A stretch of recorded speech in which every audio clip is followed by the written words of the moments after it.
A warm welcome to 365 Careers YouTube channel. We are really excited you're watching this video. Our mission is to create some of the best business, finance, and office productivity tutorials and deliver them to you right here. Our channel is updated on a weekly basis, so make sure you click the subscribe button below and stay in the loop for interesting and career-enhancing video tutorials. Welcome to the world of project management. So let's begin with an important question. What is a project? Is it a bird? Is it a plane? We constantly hear music bands, artists, sport team managers, politicians say, "My project. I have a new project. The project about," etc. So is it just another buzzword used to make some activities sound more sophisticated? No. It's something much, much different. A project is something real, exciting, and extremely useful for people that want to accomplish their future ideas. So let's get back to the main question. What is a project? The Project Management Institute defines it as a temporary endeavor undertaken to create a unique product, service, or result. In other words, it's a temporary initiative that is agreed, planned, and executed to achieve a specific goal. Let's break this down with some terms. First, we have time. This refers to a project being a temporary initiative. It is distinct from normal business operations in that it has a predetermined start and end date. Normal operations are characterized by the routine work in established companies. Think of the day-to-day activities, which are not very different from one day to another. The accounting and finance department, product department, sales and marketing, etc. There is no end date assigned to these repeating activities. Projects, on the other hand, have a strict expiry date. Then there is the specific goal you wish to achieve with the project. You can think of it as the output of a project. This output can be a product, like construct a new office building, a service, like outsource a call center, or a result, such as improve an existing business process. The output, together with the work done to create it, is called project scope. The scope of each project is unique. There can be project outputs that are similar, building an exact same house but in a different place, for example. But the fact that the land and location are different is enough to change the project's scope. The architects and engineers will need to adapt their construction accordingly, changing the way the project work will be done. If the work and the output are the same, this will not be a project. The scope will not be unique, and it will be a regular business process. The third key attribute is cost, which is the resources specifically dedicated to accomplishing the goal in mind. These three attributes form the project management triple constraint. Time, scope, and cost are dependent on each other. After determining them at the start, if one of them changes, it will trigger a change in one or both of the others. For example, let's say that you need to pull the end date of your project forward. To do this, you will need to either increase your resources, input, by spending more, or produce fewer products, output, or perhaps even both. So this is the general shape of a project. Remember, a temporary initiative that is agreed, planned, and executed to achieve a specific goal. And it's worth noting that projects are complex initiatives. Going to a new restaurant for dinner is also a temporary activity with a specific goal and limited budget, but it's not a project. It also needs to benefit the business through working in conjunction with a business strategy, which is what we will be discussing next. Thanks for watching.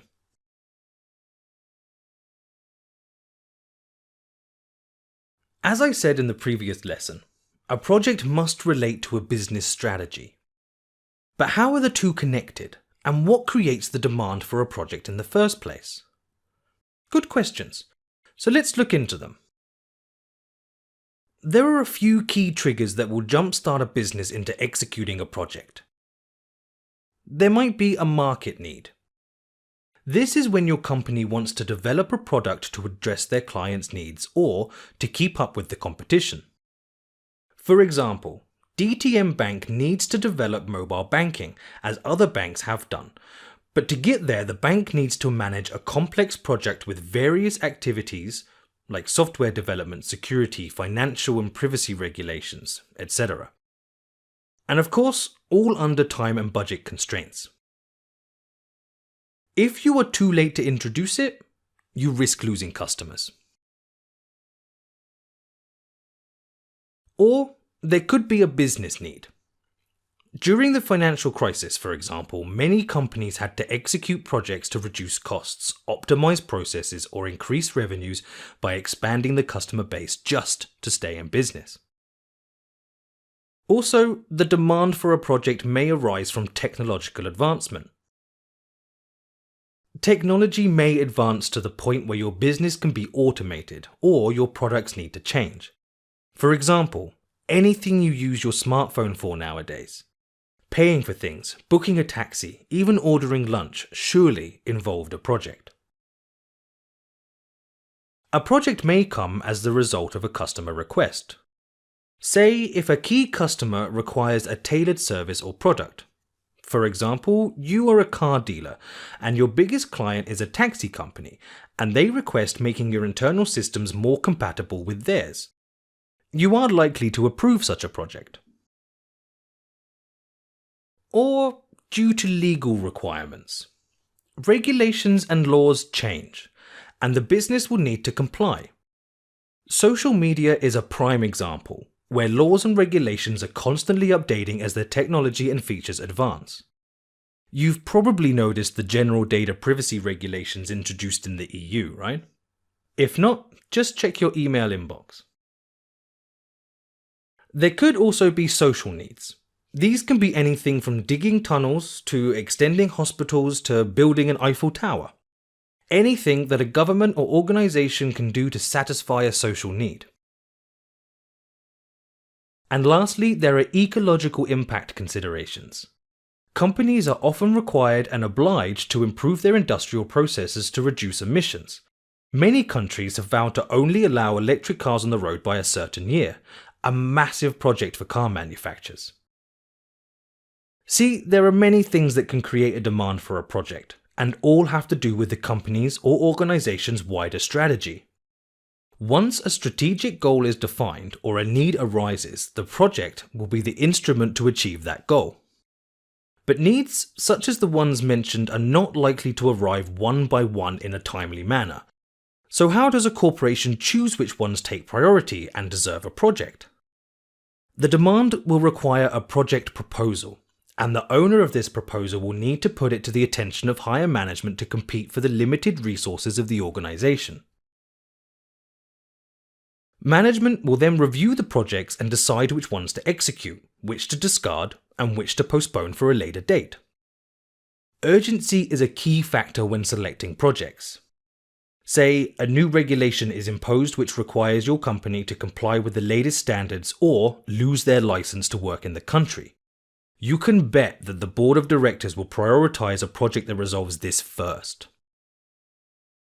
This process is referred to as project selection. It's an essential task for top management.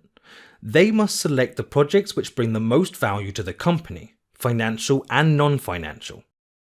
In the eyes of the board of directors, projects are investments. They use resources, again financial and otherwise, with the objective of seeing a worthwhile return for the business. As you can probably guess, several projects are usually on the go at the same time. That said, when the board of directors is presented with possible projects, they often select several of them and add them into a project portfolio. The board of directors then dabbles in what is called project portfolio management.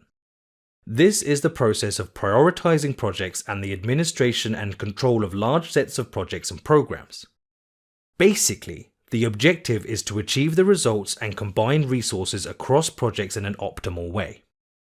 Like we said, projects are investments, and with any investment, the preliminary analysis needs to be performed with care. projects consume enormous amounts of resources, finances, time, effort, and attention.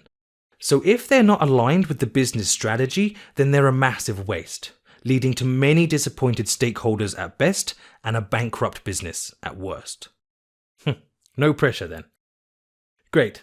Next lesson, we'll have a look at the project manager themselves and what their role involves. See you there.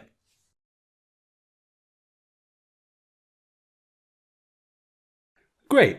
Now we know what a project is. A temporary initiative that is agreed, planned, and executed to achieve a specific goal. So once we have our project, and that project has been selected by the board of directors as the current initiative, it's down to one person to make sure that project's execution is successful. Can you guess who that one person is? The project manager, that's who. But what exactly is their role? Let's discuss. The project manager is the CEO of the project. They will be accountable for the project's success. And for a project to be successful, it needs to accomplish the specific goal of the project within the prior agreed time and budget constraints. Everything needs to fit neatly into the project management triple constraint triangle, which we looked at in the first lesson, remember? In fact, by assuming the project manager position for a project, the project manager implicitly agrees to work within these constraints and still meet the goal. Now, that's a big responsibility. What if the time frame and budget are insufficient? A project manager can't shoot themselves in the foot and take on a project that is unlikely to be successful. Therefore, when the project management triple constraints are put in place, they must be realistic. It is the project manager's duty to assess a project and deem the constraints practical or otherwise, and if otherwise, they must demonstrate why to whoever proposed the project, and negotiate for additional time, resources, or an adjustment to the goal itself. Of course, a project manager is well within their rights to refuse to head a project if they feel the difference between the set constraints and the realistic expectations is too large. In real life, however, the time and resources will usually be just enough to complete the goal. The project manager's job, then, is to best utilize them. And this is by no means an easy task. And often, project managers will be accountable for multiple projects at the same time. Okay, so we've been throwing around the term accountable, but never actually defined it. What does it mean to be accountable? The formal definition would be to commit to achieve a certain result and then deliver this commitment. Simple enough, but a lot easier said than done. Let's shed light on the magnitude of this commitment. Project managers are accountable not only for their own tasks, but also all the tasks that other parties must work on and complete. This includes the project team members, support functions, managers, vendors, and other stakeholders. Any work that is important for the progress of the project. To achieve successful completion of the project, the manager needs to have full control and visibility on all project-related work and take actions immediately when identifying something is not progressing on track. They will be on hand to help others overcome their barriers and keep them motivated, all on top of their personal daily duties. Wow. Who would be crazy or brave enough to take on such accountability? Your friendly neighborhood project manager, that's who.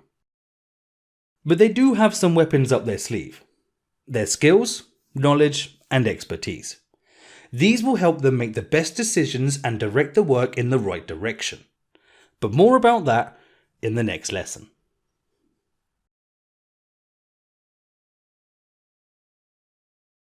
Projects encompass many different individuals and organizations, but the project manager is the face of the project and the point of contact for any questions or concerns about their project, including all tasks performed by other people. But just try to imagine what project managers deal with. They need to be able to manage work in which they sometimes do not have any experience with. They need to also manage the experts performing this work and ensure they deliver as per expectations. On top of that, they need to successfully relate with professionals from all levels of seniority, from junior team members through heads of departments to the high-level managers like CEOs. They must own their project and every cog working within it. They are accountable for all of it.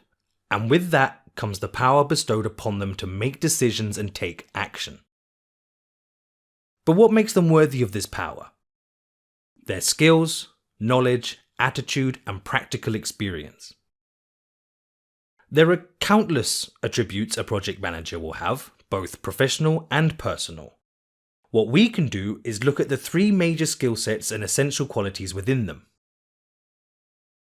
Developing these skills and this knowledge is not a linear progression, however. Think of these skill sets as containers, each with a tap above them and connected by tubes. They fill at different speeds and in varying orders, but it's near impossible to fill only one. Don't worry, you will see momentarily. First, let's show you the kinds of skills and knowledge you will find in each container. The first container to fill contains project management and business knowledge. Starting with project manager fundamentals, leading project work, addressing project situations, and knowledge of the project lifecycle.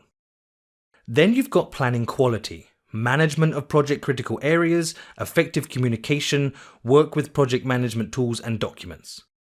Topping it off with business analysis skills, business acumen, and awareness and knowledge of the project manager industry standards.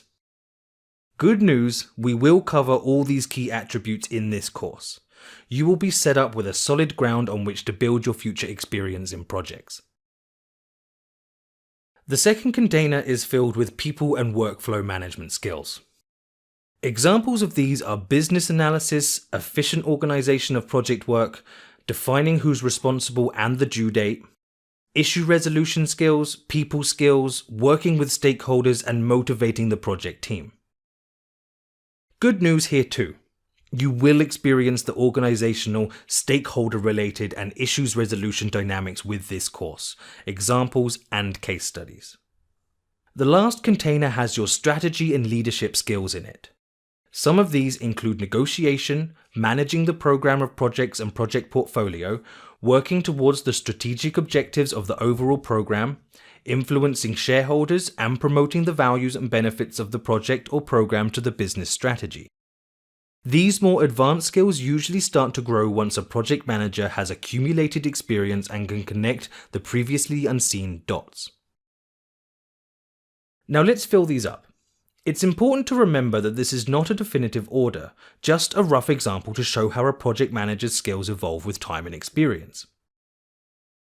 So, starting with the first beaker, a project manager is likely to gain the fundamental knowledge first, moving on to planning. Then, the second beaker starts filling up because they've learned to communicate through execution. The project manager is gaining skills from both areas simultaneously until there are 3 beakers filling at the same time. But maybe the project manager wants to focus on strategy and leadership, so they fill this beaker up to influence. But then, they've just learned people skills. It's near impossible for a project manager to stop learning and improve across all areas of a project. Phew, that's a lot of skills and tons of knowledge. But bear in mind that in project management, not everything comes down to skills. We could have the smartest, most skilled project manager in the world, but if they went around making their team cry each week, the team would get very little done. The attitude of the project manager and of course their professionalism is paramount. The image of the project is another thing the project manager is accountable for. The project manager has got to try a little tenderness. They must stay positive and goal-oriented, especially during challenging times. With so many people and organizations involved in a project, so many expectations and constraints, if team members see the project manager crumbling, how can you expect them not to? The project manager must make the right decisions and keep the project on the path to success. Being a business professional, no matter the challenges, they must show high morale, strong ethics, and solid credibility. Right, this might sound a little overwhelming, but a project manager needs to cover all these areas. But don't worry, we're going to go through these skill areas with you to give you a great understanding of a project manager's responsibilities. But first, how about a brief history lesson? Although different from how we know and see it today, temporary initiatives with a specific goal and resource constraints have been happening for thousands of years. So let's take a step back in time and see some old school projects. Ancient Egypt. Can you imagine pitching the Great Pyramid of Giza to a board of directors? As one of 7 wonders of the world, this construction was no doubt a massive endeavour with a unique result. Great amounts of materials and workforce were employed, and it's still unknown exactly how the work was organised and executed, but the planning and management was something innovative even for today's standards.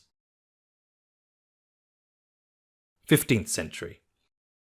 This period was all about overseas expeditions to find new lands and resources.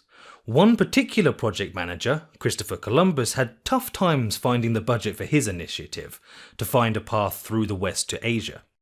His budget was 3 ships and a timeline of 1 year, with a request of 10% of future revenues from any discoveries. His business case was rejected multiple times by the King of Portugal, Genoa, Venice, and even the King of England. Finally, he found his sponsor though, the King and Queen of Spain. Columbus departed in 1492 and made the first steps toward the discovery of the American continent by Europeans. The rest is, well, history. 19th century. Here comes the Industrial Revolution, the beginning of the fastest technological growth in recorded history. Automation and mass production changed the face of trade and the way industries operate. Economy and society had seen nothing like it. Competition started growing, and with it, the better use of time and resources employed for given work became much more critical. 20th century.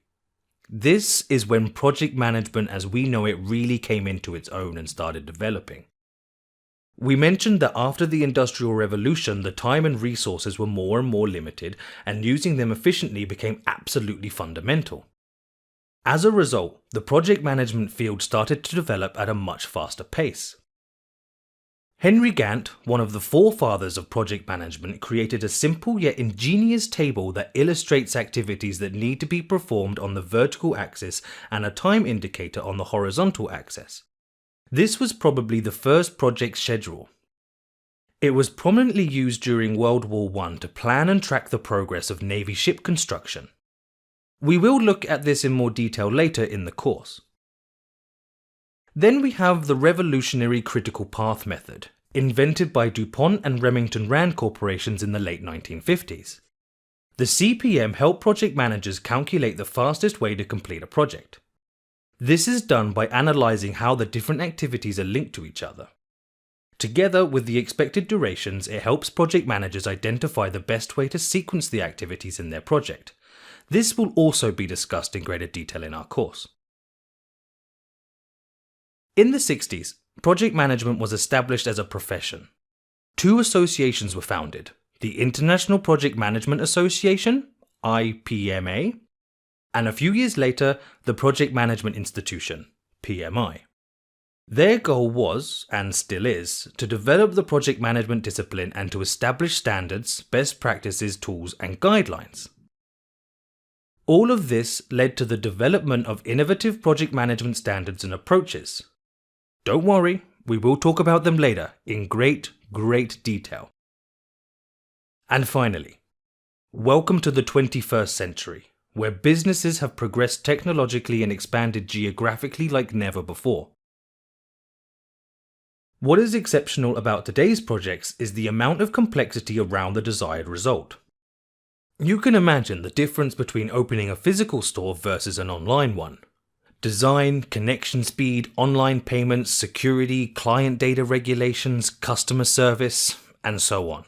The activities, people, and risks to consider are so much more in today's world. And with more demanding projects comes a need for a strong project manager. One who can lead the way through complex projects which will inevitably determine the life or death of a business. Awesome. Thanks for watching so far. We'll now be taking you step by step through the life cycle of a project, explaining what to do from beginning to end. See you there.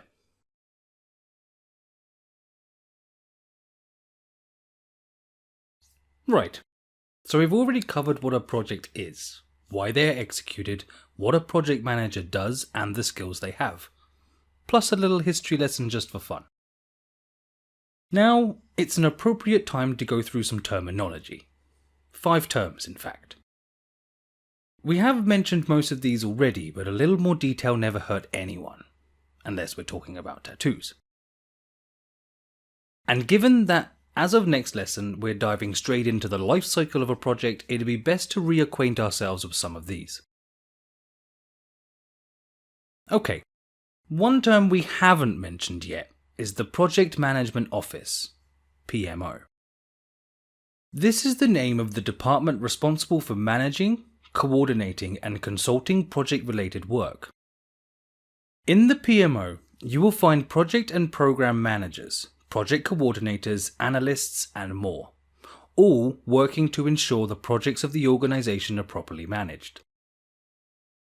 The types of PMO will vary in size and structure from company to company. Some don't even have a PMO. It's usually the organizations that are more dynamic and changing which require a PMO to govern project work. Companies that work predominantly with projects are structured in a way they can easily form teams to execute projects, while industrial companies rarely need to maintain a significant PMO unit. For example, consulting companies are organized almost entirely as a PMO. They need to be able to easily form project teams that are working for different clients.